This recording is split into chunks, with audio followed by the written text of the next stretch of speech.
million different excuses that you could make to not go out and do your job.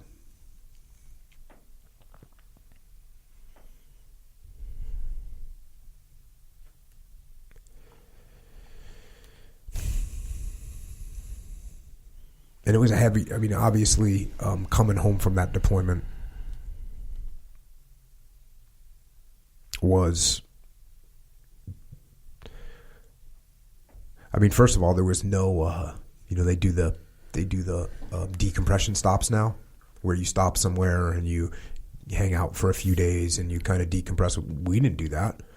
We got on a plane and we flew home and woke up and we were back in San Diego. Yeah, you're right. We didn't have time to decompress. We didn't have the long boat ride over the Atlantic to decompress with your buddies around cards or around a drink and just talk. That's what you do, right? After an op, you just hang out with your bros and just, you don't know you're decompressing, but that's what you're doing. That's what you're doing. And to be thrust back into civilization, normal, modern civilization, that is a hard transition, and it is surreal, and it can mess people up. When did you come home? Do you remember? Yeah. So I came home in October. Most folks came home early October or late September. I came home because I was re-enlisting. And if you remember the rules, to re-enlist, you need to be, for tax-free purposes, you need to be in country on the first day of the month. Right. So I stayed an extra 2 or 3 weeks more after the rest of my platoon had gone home. Yeah, it's funny. I remember wanting to just get, especially when all your bros are already home, just wanting to get home. I think Tony was still there with me. Yeah, Tony was still there. We were roughing it together. And I think we still got another op or two out of it with, I think, Team 5 was coming to relieve us. Yeah. So, were you on the last plane home with us? I was, I think, on one of the last planes home. Because I remember... I remember meeting Marcus because he was in the platoon relieving us, and I think I was in one of the last planes home. And then at this point, it was weird when we got home because the guys back on the Strand had been reading our after actions reports, known what we were doing. They'd gone to our guys' funerals, visited our wounded guys in the hospital. And I remember when we got home, this was the decompression plan. They had new guys, swim pairs of new guys. So if, for instance, when we went to the bar, they had a new guy to drive you home and a new guy to drive your car home. That was the decompression plan. I remember thinking to myself, well, okay, at least somebody thought of something. And that's what it was. It was, all right, we'll take care of you guys. We know you got some steam to blow off. And that's what we did. I don't know if that was a good plan. It doesn't really seem back. I think the spirit of trying to do the spirit was good. There. The spirit was good. Execution was maybe a little odd. Just maybe there's something we could have used more than a new guy to drive you. I remember I was getting in a car, and I mean,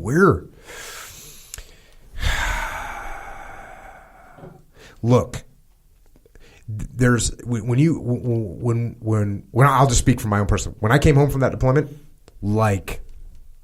you weren't holding a lot back, It was no, you're dumb. No, don't do that. Hey, we're not doing that. It was I was definitely at that point of just calling things how they were. And that was I had to readapt to say, okay, you know what? I can't just do that all the time. Absolutely.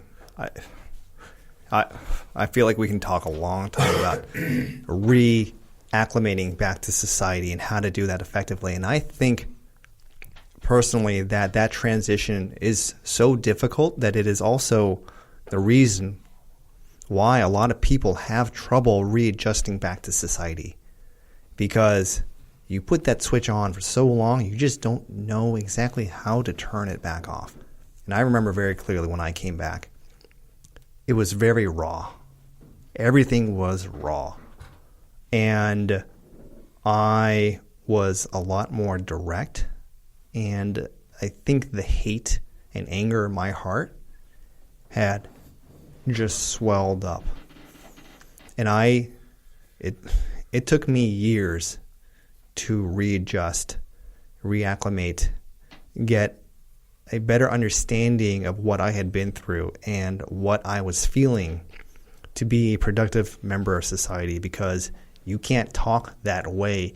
You may be able to get away talking like that to a platoon of SEALs for the rest of your career, but you're going to be you're in for a surprise, for a shock when you go back to the real world and you realize that people don't respond in that fashion when you talk to them. Because, I mean, that's just not how most of society, most of humans interact. They don't interact on that type of level of intensity and rawness. So that was huge learning for me. And I'm very thankful that I had the years that in going to college or working in a different line of work to really understand that a different human side, a different meaning of what it meant to be a human. I remember I had conversations with Leif and Seth, because Leif and Seth, the two platoon commanders, we were getting asked questions. We were getting the people that were saying, well, should you guys been going out the day, or should you guys been working with like, we were getting all those questions. And I had a legitimate sit down with both those guys, and I was like, listen, we cannot be emotional about this. We cannot respond. It came after we went to a meeting where it was an officer detailer meeting. And we were, sort of plotting out what an officer career should look like, blah, blah, blah. And somehow so the three of us are in there with a bunch of other officers, like all lieutenants, lieutenants, maybe some 04s in there. And one of the other guys that I knew, who's a good guy, and he didn't mean anything by it, but he said something along the lines of, when we were saying, well, it'd be good to do this job or that job or whatever, and the conversation was going, and he said something along the lines of, well, not everyone's going to be as lucky as you guys were.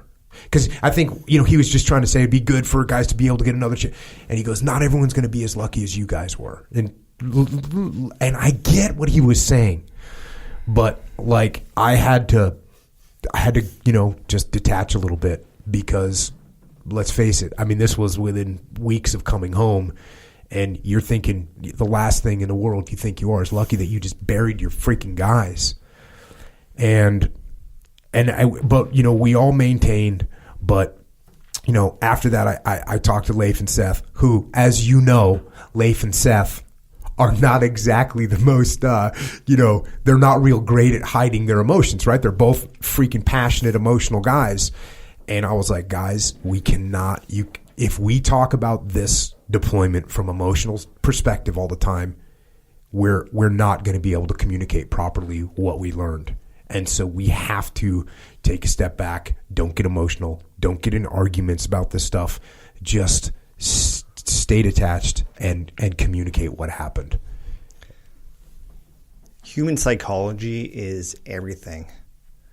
Learning how to be in control of your emotions, your body language, how you craft your words is probably the most important thing you can do as a leader and as a follower. And it took me many years to learn this. And I'm just kind of smiling as you're talking about this. I did not learn, as a 22-year-old kid coming back from deployment, I did not learn how to detach myself, how to be emotionless. Because while human emotion is what makes us human and is some of the best aspects of what makes us human, it is also the biggest hindrance to getting stuff done, to completing the mission. Ego is a part of it. Narcissism is a part of it. Those are human emotions, but they're walls. And when you bring emotion to the table, you are mounting defenses that make it hard to get to the core of your argument, of what your vision is. And I've got countless stories where I failed in that endeavor, but have learned through experience and through just watching other people, observing, making mistakes, being in the SEAL teams, of learning to fine-tune that emotional and social intelligence to know the human psychology of the person you're talking to, of how to disarm their defenses if they are emotional or disagree with you, because people have common. I firmly believe that all people want good things. We just disagree on how to get from point A to point B, and that's where we mount our defenses and lose sight of the big picture. But if you can take a step back, remove your ego and emotion from the picture and find common ground, that's where you can influence and share your vision to complete your objective. And that's applicable in everything we do. That's applicable in combat. It's applicable in business, in medicine, in what I do as an astronaut at NASA, is trying to share that vision, trying to get that buy-in. And it all starts with understanding the human condition. And I've got a funny story that I always remember.